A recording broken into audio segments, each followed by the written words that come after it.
পাকিস্তানকে সমর্থনের যে তুরস্কের বিশ্ববিদ্যালয়ের সঙ্গে মৌ স্থগিত জেএনইউ এর। তুরস্কের ইন্নু বিশ্ববিদ্যালয়ের সঙ্গে মৌ বাতিল জেএনইউ এর। জাতীয় নিরাপত্তার স্বার্থেই মৌ স্থগিত, পরবর্তী নির্দেশ না দেওয়া পর্যন্ত স্থগিত থাকবে মৌ। এক্স হ্যান্ডেলে পোস্ট করে জানালো জেএনইউ কর্তৃপক্ষ।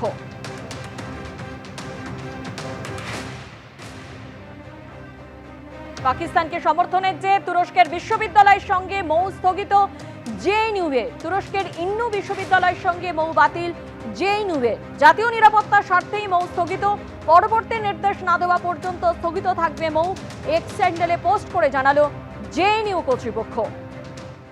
গত কয়েকদিনে সম্পূর্ণ বদলে গেছে উপত্যকার ছবি। ভূস্বর্গ এখন ভয়ঙ্কর, এখনো আতঙ্ক পিছু ছাড়ছে না সেখানকার বাসিন্দাদের। পাকিস্তানের গোলাবর্ষণের পর সীমান্তবর্তী গ্রামগুলিতে আতঙ্কের ছবি। সেরকমই জম্মু কাশ্মীরের আর্নিয়ার এক গ্রামের ছবি ধরা পড়েছে এবিপি আনন্দের ক্যামেরায়। পাকিস্তানের মর্টার হামলা বন্ধ হলেও এখনো প্রায় খালি গোটা গ্রাম। বেশিরভাগ মানুষই ঘর ছাড়া, বন্ধ রয়েছে স্কুল, কলেজ, দোকানপাট।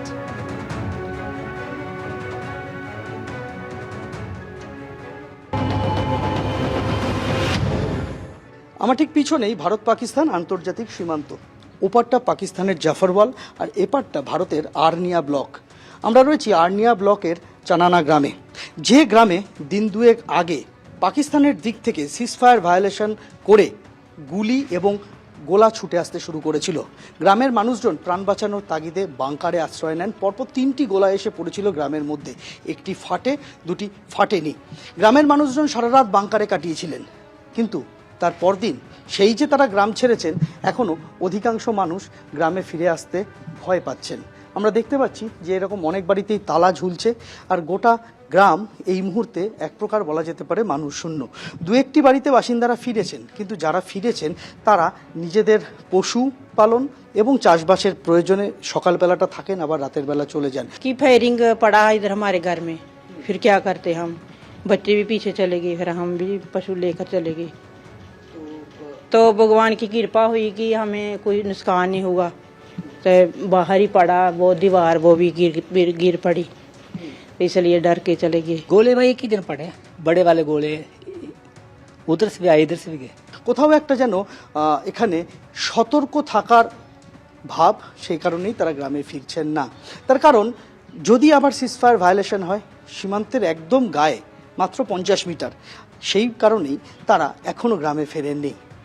প্রীতম চক্রবর্তীর সঙ্গে সন্দীপ সরকার, এবিপি আনন্দ, জম্মু। পাক গোলাবর্ষণ থেকে বাঁচতে নিয়ন্ত্রণ রেখার এপারে বাসিন্দারা আশ্রয় নিয়েছিলেন বাংকারে। জম্মুর আর্নিয়া গ্রামের তেমনই একাধিক বাংকারের ছবি তুলে ধরেছেন আমাদের প্রতিনিধি সন্দীপ সরকার। এই মুহূর্তে দাঁড়িয়ে রয়েছি ভারত পাকিস্তান সীমান্ত লাগোয়া আর্নিয়া ব্লকের চানানা গ্রামে। সেখানে এই রকমই ছোট ছোট বাংকার করা রয়েছে, আমরা দেখতে পাচ্ছি গ্রামের মধ্যে। যে বাংকারগুলি ওই রাতে গ্রামবাসীদের বাঁচিয়েছিল, যেদিন মুহুর্মুহু ওপার থেকে অর্থাৎ পাকিস্তানের দিক থেকে একের পর এক গোলা ছুটে আসতে শুরু করে, এবং সেই বাংকারগুলোর মধ্যে গা ঢাকা দিয়েই ওই রাতে মানুষ নিজের প্রাণ বাঁচিয়েছিলেন। আর এই মুহূর্তে গ্রাম খালি, গ্রামের অধিকাংশ বাসিন্দা গ্রাম ছেড়ে অন্যত্র রয়েছেন। তার কারণ প্রত্যেকটা মুহূর্তে একটা আতঙ্ক কাজ করছে তাদের মনে।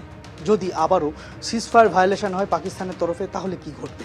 আমরা দেখতে পাচ্ছি যে বাংকারগুলো এইভাবেই প্রস্তুত করে রাখা আছে, এবং সামান্যতম বিপদ বুঝলেই মানুষজন নিজেদের প্রাণ বাঁচানোর জন্য এই বাংকারে আশ্রয় নেবেন, এবং সেটাই নিয়েছিলেন ওই রাতে যেদিন পাকিস্তানের তরফ থেকে সিজফায়ার ভায়োলেশন করে এই গুলি এবং গোলা चलते থাকে। उस टाइम एकदम फायरिंग हुआ, पाकिस्तान का फायरिंग हुआ था। तो एक रात हमें बैंकर बुंकर में निकाला, इधर छुपने की जगह नहीं थी। तो इसी बैंकर में भी हमारे को डर रहता है। तो एक बम जोड़ा हमारे घर के पिछली तरफ में मकान के ऊपर पड़ा था। कल ही आए हैं, अभी कहना सुबह कल आए हैं। कुछ अभी पीछे हैं, तो कुछ आ भी गए हैं। প্রীতম চক্রবর্তীর সঙ্গে সন্দীপ সরকার, এবিপি আনন্দ, জম্মু।